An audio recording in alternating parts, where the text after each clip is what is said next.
Okay, let's get into audience questions for the week. First question today. Hey, David, could the United States ever actually become a truly socialist or communist country?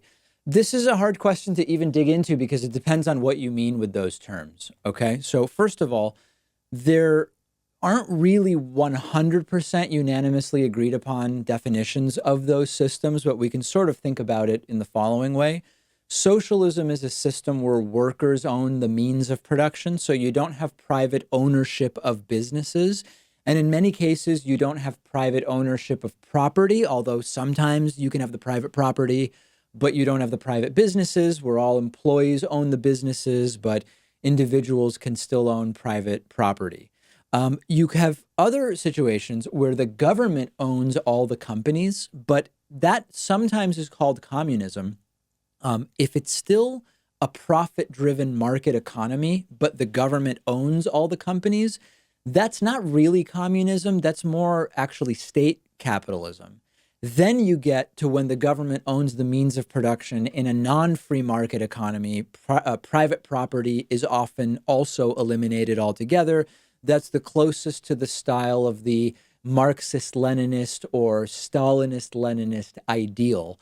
And that is sort of like a working definition of what communism might be. But the key question here is, could this happen in the United States?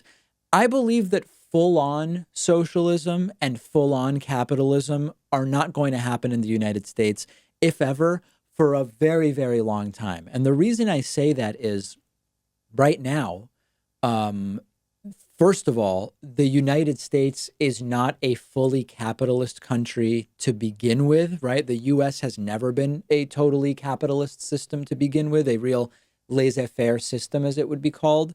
Government has been intertwined with the economy, subsidies, taxes, education, Medicare, the postal service, contracts for private companies from the government. There's this endless list where this has never actually been a true laissez-faire, totally capitalist market-driven system.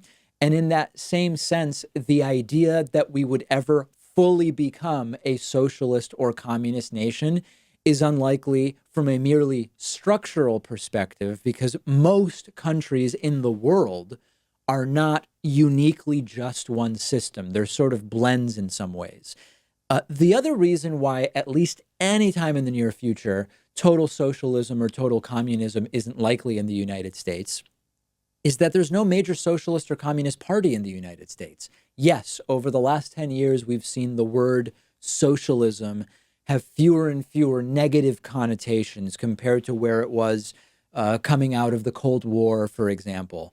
But the most far left Democrats are basically social democrats. There's a handful of actual democratic socialists. Many call themselves democratic socialists without actually being socialists. So there's not even a significant clamoring for socialism in the United States.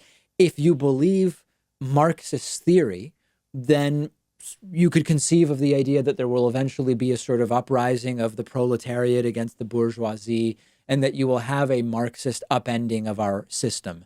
But short of believing that Marx will be fulfilled to the letter at some point in the future, we are more than likely going to continue indefinitely having a mixed system, a system that has elements of capitalism and social democracy, and even maybe some elements of democratic socialism. But to truly get to one of those systems, you would need one, a real desire for that.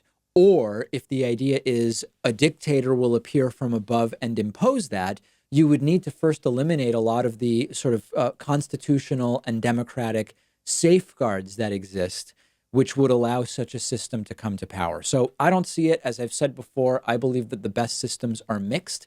Full-fledged capitalism is a disaster. Stalinist Leninism is a disaster. Authoritarian police states are bad. I believe that very well-regulated capitalism with a significant floor so that people don't fall below and significant spending on socially democratic programs is the way forward.